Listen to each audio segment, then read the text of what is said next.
Third-person POV. Arthur, kamusta na si Vivian? Ganoon pa rin ba siya? Tanong ko dito. Iyon nga ang ipinunta ko sa iyo dito, Rodolfo, dahil gusto ko munang magpaalam sa iyo na hindi mo na ako papasok dahil gusto kong alagaan mo na ang asawa ko. Masyado na siyang depressed at palaging umiiyak kapag gabi at hinahanap si Eliza. Hindi ko naman ito masisisi dahil siya ang ina eh.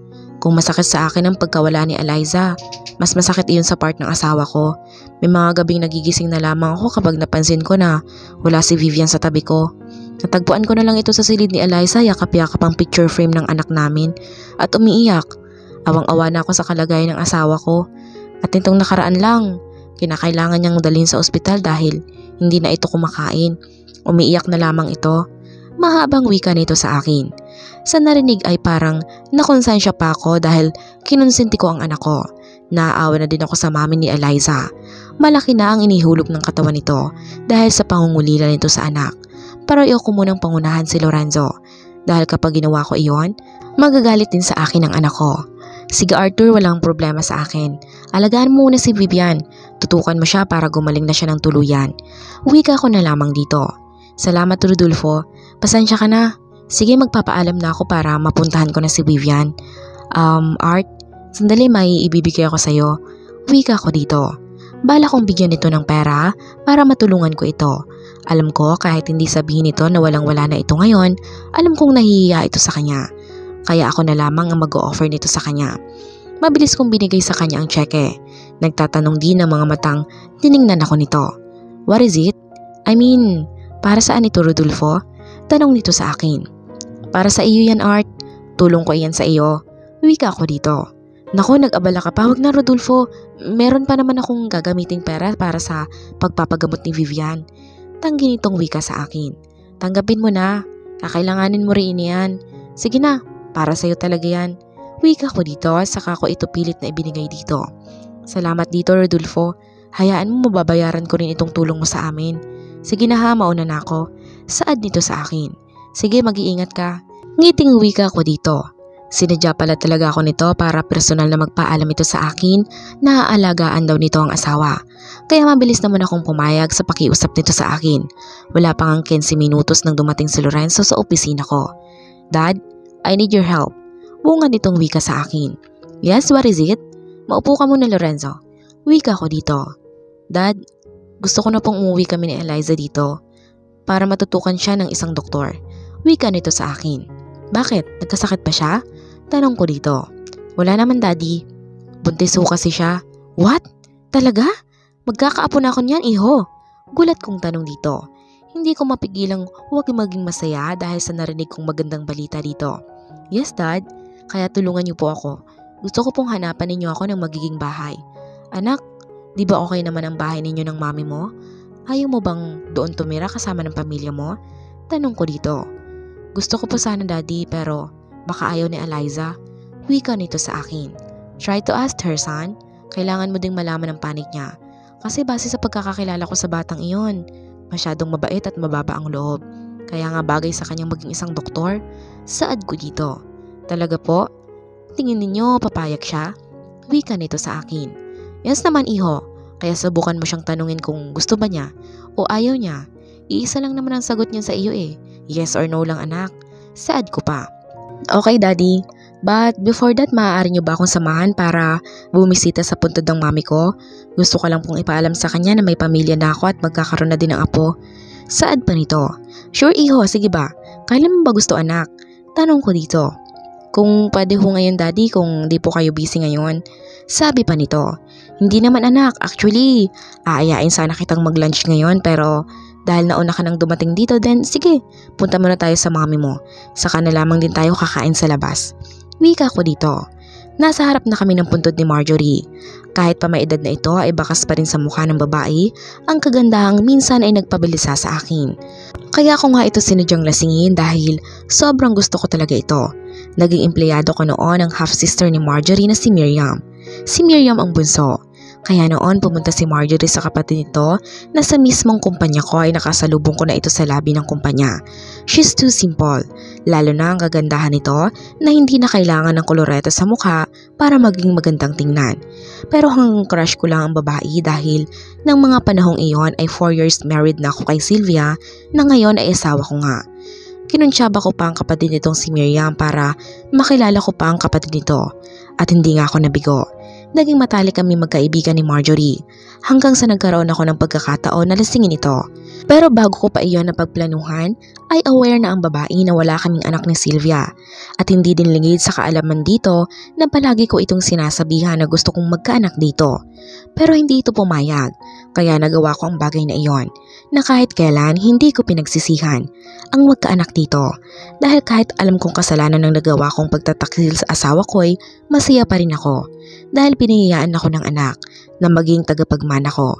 Nagkaroon nga kami ng anak ni Marjorie pero hindi kailanman naging kami dahil ayaw ni Marjorie na makasira ng pamilya kaya nagsustento ako dito at iyon nga ang ginamit ito para ipaaral sa anak namin. Pero bago pa kami nagkakilala ni Marjorie ay may sarili na itong parlor. Iyon daw ang perang pinagawa niya, niyon ay galing sa ipon niya bilang OFW sa Singapore. Mami, I missed you po. Sayang dahil di niyo po makikita ang magiging anak ko po. Pero wag po kayong mag-alala dahil ikukwento ko sa kanya kung gaano po kayo kabait na mami sa akin. Mahal na mahal po kita, mami. Wika ni Lorenzo sa puntod ng mami niya to. Hello, Marjorie. How are you? Okay ka lang ba dyan? Kausap po sa ibabaw ng puntod nito. Sana gabayan mo ang anak natin at ang magiging apo natin. Namimiss ko na din ang palaging pagbibigay mo ng payo sa akin na mas piliin ko ang asawa ko kaysa sa inyo ni Lorenzo. Pero alam mong hindi ko magagawa iyon dahil kayo ng anak mo ang mahal ko. Pero ayaw mo sa akin, kaya hindi na lamang kita pinilit. Kahit pa makasama ko si Sylvia, ikaw pa rin ang laman ng puso ko, Marjorie. Dahil sa'yo ko lang naramdaman na nirerespeto mo ako. Maraming salamat at binigyan mo ako ng napakagandang regalo. Ang maranasan kong magkaroon ng anak. Mag-iingat ka dyan, wika ko dito. Let's go, Daddy. Uwi na po tayo. Wika sa akin ni Lorenzo. Sure, son. Tara na. Saad ko dito. Bye, Marjorie. Bulong ko sa hangin. Sylvia POV. So, talagang ginagalit ako ng dalawang ito. Bumisita pa talaga sa babaeng iyon? Ano bang meron ng malanding iyon na kahit nasa kabilang buhay na ito'y inaago pa rin ito ang asawa ko? At ito namang asawa niya, sunod-sunuran sa anak nito. Wiset, galit kong sigaw sa loob ng sasakyan ko. Nasa may di kalayuan kami ng kaibigan kong si Gina. Kasama ko ito palagi kapag nag-aaway kami ni Rodolfo o inis ako dito. Mari naman, wala namang ginagawang masama si Rodolfo Saka sa nakikita ko'y sinamahan lang talaga niya ang anak niya dito. Kaya maghunos dili ka. Umiiral na naman ang pagiging insecure mo kaya kayo nag-aaway ni Rodolfo dahil dyan sa ugali mo. Huwag mong mamasamain Mars ha. Kaya ka pinakikisamahan ni Rodolfo dahil iyon ang tama. Dahil mag-asawa pa rin kayo. Pero hindi ka naman manhead para hindi mo maramdaman na hindi ka na mahal ng asawa mo. Mararamdaman mo iyan Kung sana nakinig ka lang sa akin noon, natanggapin mo na lang ang anak niya sa labas, di sana hindi lumayo ang loob sa iyo ng asawa mo. Dahil noong nabubuhay pa ang Marjorie na iyon, noong inutusan mo akong subaybayan itong ginawa ko iyon. Pero ba ang nakikita ko sa sinasabi mo, Mars? Dahil sa pagkakaalam ko'y, nagkaanak lang silang dalawa ni Rodolfo dahil nilasing ito ng asawa mo. Pero wala silang relasyon. Naging magkaibigan na sila ng asawa mo. Pero iyang asawa mo talaga ang may hidden agenda sa babaeng iyon. Kaya ayun, ginawa niya ang alam niyang mali. Pero masisisi mo ba siya? Kung ikaw ay pangarap mo magkaroon ng anak, mas lalo naman siya, Mars.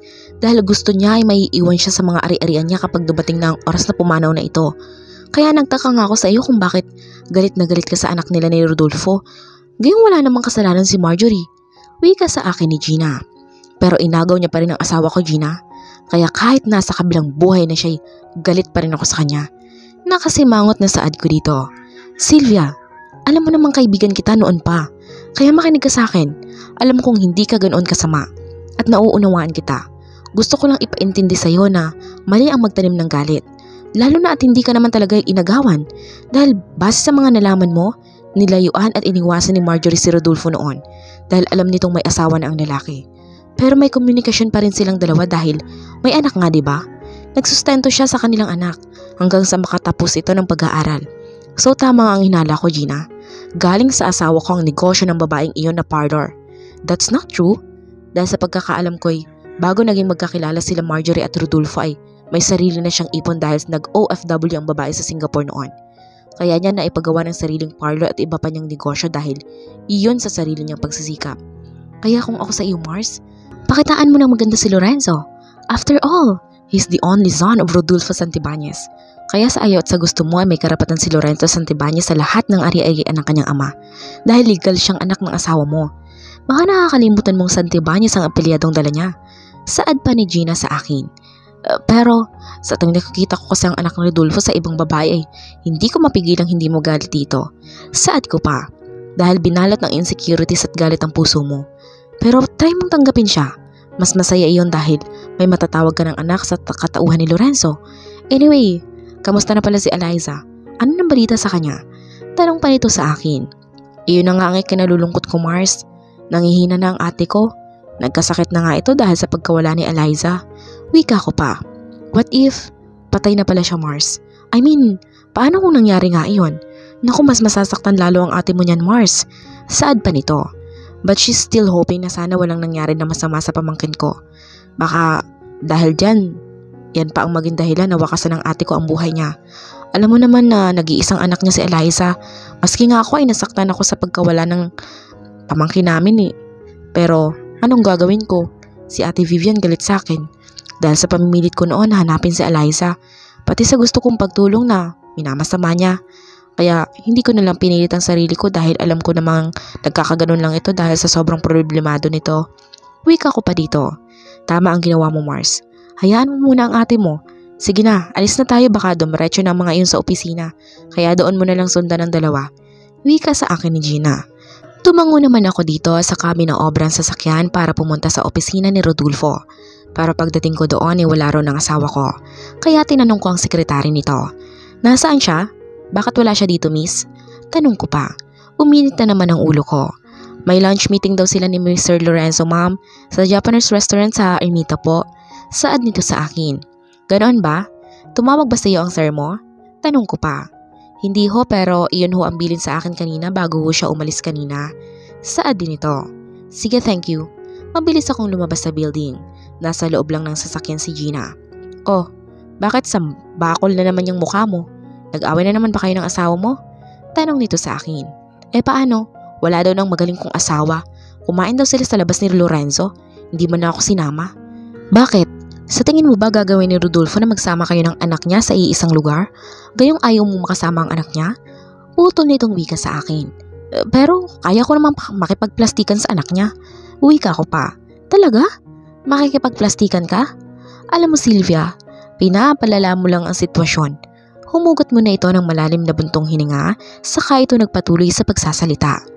Dahil kilala ka na ng asawa mo, mahilig ka kasing makipag-away, ayaw lang niyang mapahiya ulit. Wika nito sa akin, saka ito umiling-iling.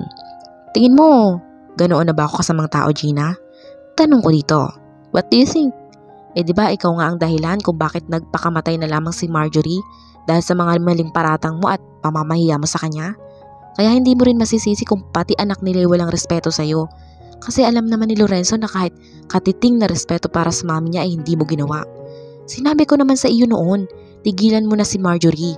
Dahil wala naman talaga silang relasyon ng asawa mo. Wika pa nito sa akin. Oo na nga, mali na nga ako eh. Pero sige, susundin ko na iyang payo mo sa akin. Kakausapin ko si Lorenzo at itatry kong tanggapin na lamang sa sarili ko. Pati na sa buhay ko na anak namin siya ni Rodolfo dahil legal itong anak ng asawa ko. Pero hihingi pa rin ako ng tawad dito. Tama iyang desisyon mo, Mars. Matutuwa si Rodolfo niyan kapag ginawa mo iyon. Yun lang naman ang gusto ng asawa mo. Saad pa nito. Tumango na lamang ako dito. Saka ko pinaandar ang sasakyan ko pauwi sa bahay namin. Ano kaya ang susunod na mangyayari? Abangan po natin sa susunod na kabanata. Thank you and God bless.